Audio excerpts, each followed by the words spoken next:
জানিস তৃষ্ণা, তুই যখন শহরে ছিলি এই গ্রামটা কিন্তু খুব একটা বদলায়নি। সেই একই মেঠো পথ, আর বর্ষা নামলে সেই কদম ফুলের গন্ধ। তবে এখন বিকেলের আকাশটা যেন আরও বেশি লাল দেখায়। তুই ঠিকই বলেছিস। শহরের যান্ত্রিকতার মাঝে আমি শুধু এই শান্তির খোঁজটাই করতাম। জানিস, সেখানে আকাশটা কাঁচ আর কংক্রিটের আড়ালে হারিয়ে গেছে। এখানে এসে যখন বুক ভরে শ্বাস নিই, মনে হয় জীবনটা সত্যিই খুব সুন্দর। এই যে নদীর জলের কুলকুল শব্দ, এটা কোনো মিউজিক সিস্টেমে পাওয়া সম্ভব না। কিন্তু জানিস তো, জীবন মানে তো শুধু সৌন্দর্য নয়। আগে আমাদের এই নদীর ওপারে যেতে হলে ঘণ্টার পর ঘণ্টা নৌকার জন্য বসে থাকতে হতো। এখন একটা ব্রিজ হয়েছে, গ্রামের মানুষ এখন অনেক সহজে সদরে গিয়ে ফসল বিক্রি করতে পারে। তোর মনে আছে সেই বুড়ো শিবু কাকার কথা, যার দোকান থেকে আমরা ছোটবেলায় কাঠি লজেন্স চুরি করতাম? হ্যাঁ, মনে থাকবে না আবার কেন? শিবু কাকা তো এখন বেশ আধুনিক হয়েছে শুনলাম। চশমা চোখে দিয়ে স্মার্টফোন চালায়। আসলে রতন, বদলটা ভালো, কিন্তু আমার ভয় হয় উন্নয়নের এই হিড়িকে আমাদের এই শান্ত গ্রামের আত্মাটা যেন হারিয়ে না যায়। ওই যে বটতলাটা, যেখানে বিকেলে গ্রামের দাদুরা আড্ডা দিত, সেখানে নাকি এখন বড় কোনো শপিং কমপ্লেক্স হবে। না না, ওটা আমরা হতে দিইনি।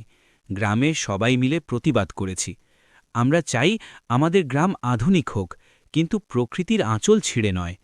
আমরা চাই আমাদের ছেলেমেয়েরা ল্যাপটপে কোডিং শিখুক, কিন্তু বিকেলে যেন তারা এই নদীর ধারের ফুটবল ম্যাচটা মিস না করে। শুনে খুব ভালো লাগলো। জানিস, আমি ভাবছি এবার পাকাপাকিভাবেই গ্রামে ফিরে আসব। এই যে মাটির ঘ্রাণ, এই যে তোর সাথে বসে কোনো উদ্দেশ্য ছাড়া গল্প করা, এটাই তো আসল বেঁচে থাকা। আমি চাই আমাদের গ্রামের ওই ছোট্ট স্কুলটাকে আরও বড় করতে, যাতে এখানকার কোনো রতন বা তৃষ্ণাকে শিক্ষার জন্য গ্রাম ছেড়ে দূরে না যেতে হয়। তুই সত্যি ফিরবি? তাহলে তো কথাই নেই।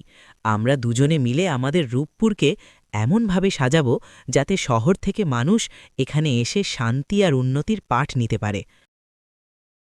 আর জানিস, এই বটগাছটার নিচে দাঁড়ালে মনে হয় যেন কোনো এক শান্ত মায়ার রাজ্যে চলে এসেছি।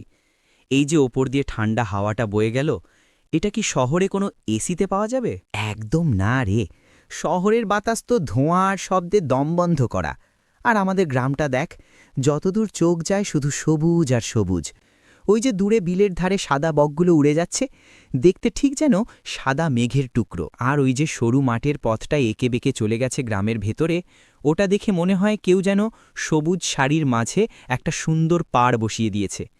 বৃষ্টির দিনে যখন সোঁদা মাটির গন্ধ বেরোয়, তখন তো বাড়ি ফিরতেই মন চায় না। সত্যি বলেছিস।